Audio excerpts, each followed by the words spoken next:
আজ সকালে দুধটা ফুটাতে গিয়ে হঠাৎই দেখি দুধটা কেটে গিয়েছে, তাই ভাবলাম এই কেটে যাওয়া দুধ থেকে যে ছানাটা বেরিয়েছে এটা থেকে একটা রেসিপি বানিয়ে নিই।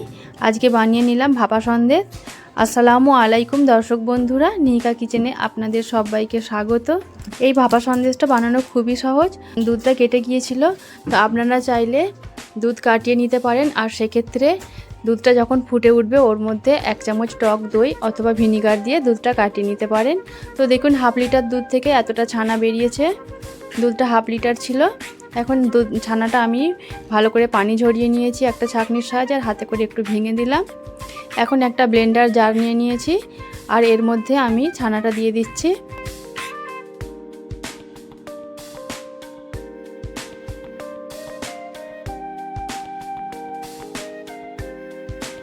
এখন এর মধ্যে দিয়ে দিলাম 1/4 কাপ চিনি, 2 টেবিল চামচ মিল্ক পাউডার আর 2টো এলাচ দিয়ে দিচ্ছি ফ্লেভারের জন্য। তো এলাচের ভিতর থেকে বীজটা বার করে আমি এর মধ্যে দিয়ে দিলাম। আর এলাচের খোসাটা আপনারা চা পাতার সঙ্গে রেখে দেবেন, এতে করে চাটা খেতে খুবই ভালো লাগে।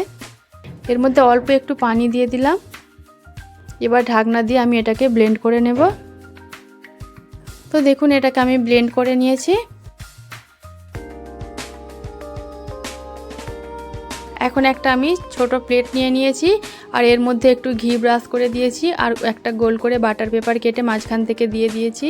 এবার ব্লেন্ড করে রাখা ছানাটা এর মধ্যে পুরোটাই আমি ঢেলে দিলাম, আর হাতে করে একটু এইভাবে ট্যাপ করে দিচ্ছি।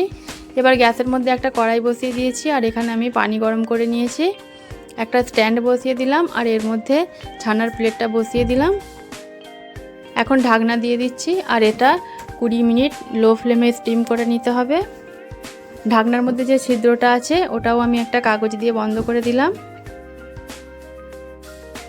এখন 20 মিনিট পর দেখুন একটা কাঠি দিয়ে আমি চেক করে নিচ্ছি। কাঠিটা একবারে শুকনো আসছে, এতে করে বুঝে নিতে হবে এটা পুরোপুরি হয়ে গেছে।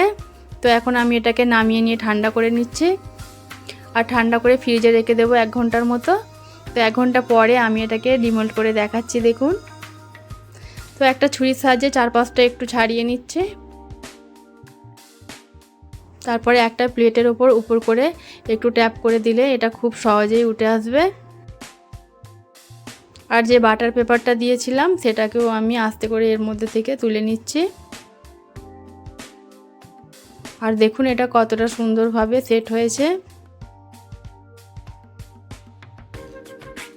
এখন একটা ছুরির সাহায্যে আমি এটাকে কেটে নেব। তো আমি চৌকো শেপ দিয়ে কেটে নিচ্ছি।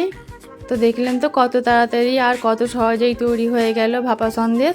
এইভাবে অবশ্যই একবার ট্রাই করে দেখবেন, খেতে খুবই সুন্দর লাগে।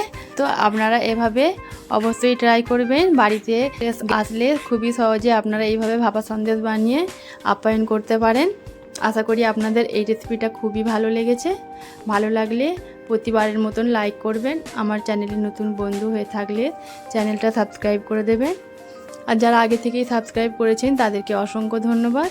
দেখা হচ্ছে আবারও কোনো নতুন রেসিপি নিয়ে। সবাই খুব ভালো থাকবেন, সুস্থ থাকবেন, আমার জন্য দোয়া করবেন। আল্লাহ হাফেজ।